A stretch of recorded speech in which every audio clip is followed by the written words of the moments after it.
Setelah kita kemarin review anime tentang cewek Rusia yang pindah ke Jepang, today kita akan review sebuah anime romance yang baru aja tayang juga untuk musim ini. Dan kayaknya musim ini emang banyak banget anime romance yang menarik. Oke, today aku akan review sebuah anime berjudul Gigi Harem. Tapi meskipun judulnya harem, heroinnya cuman satu.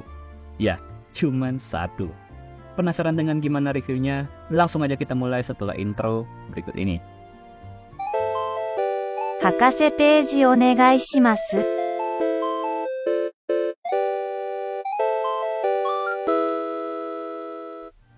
Yo guys, and welcome back di channel HKC Page bersama Quad Minero.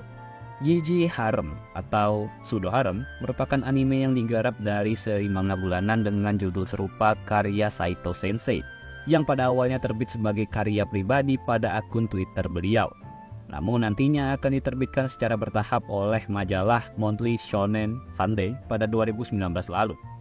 Manganya sendiri udah tamat dengan total 130 chapter plus 1 chapter tambahan.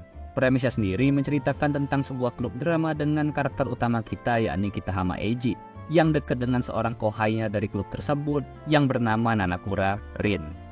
Anime ini nantinya akan menceritakan kisah romansa antara kedua orang tersebut, dan karena latar belakang keduanya berasal dari klub drama, interaksi keduanya akan sangat teatristik, di mana si Nanakura nantinya akan memainkan peran-peran tertentu seperti jadi cewek imut, tsundere, atau jadi cewek dingin, yang mana hal inilah yang mendasari kata harem pada judul seri ini.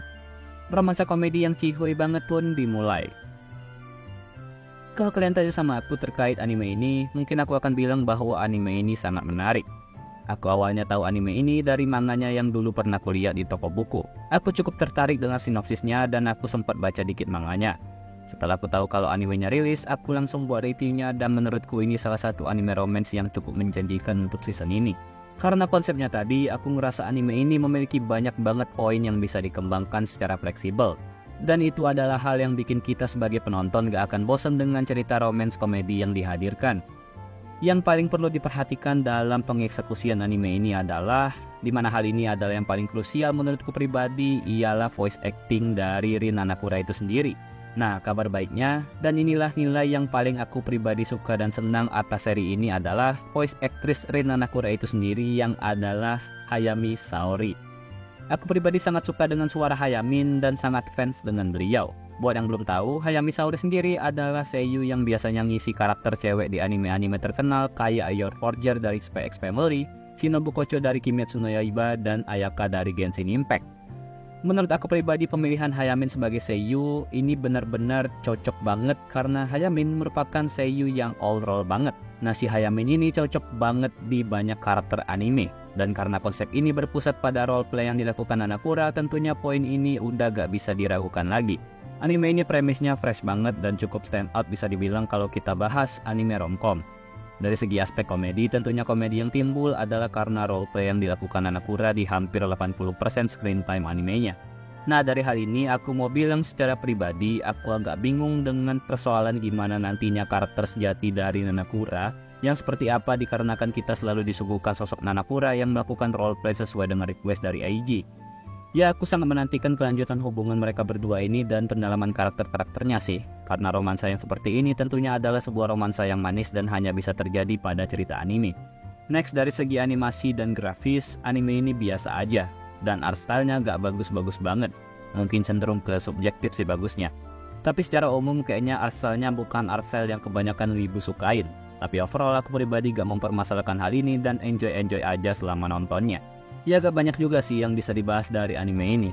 Paling yang perlu aku tekankan adalah anime ini punya konsep yang menarik banget, dan bagiku eksekusi adaptasi animenya benar-benar bagus karena pemilihan seiyu yang tepat.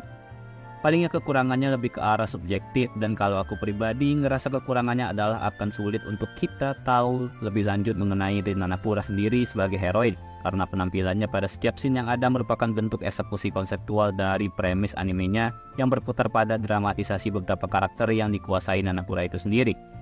Nah, di sisi lain juga kita gak terlalu dalam gitu dalam diberikan perkenalan terkait MC-nya sendiri, yakni Eiji Kitahama, yang perannya seakan hanya sebagai pemicu Nanakura untuk memainkan role tertentu. Ya, sebagai kesimpulan, anime ini cukup menarik banget malah gitu ya. Premisnya mantep dan eksekusi adaptasi animenya cocok banget. Aku pribadi bakal kasih rating 8,1 untuk anime ini dan aku recommended banget ke kalian. Oke, bagaimana pendapat kalian tentang anime ini? Silahkan sikat kolom komentarnya di bawah, dan buat kalian yang mau request anime atau manga apa yang aku harus review di next video, silahkan komen juga. Segitu dulu dari aku Nero, sampai jumpa di next video and bye bye.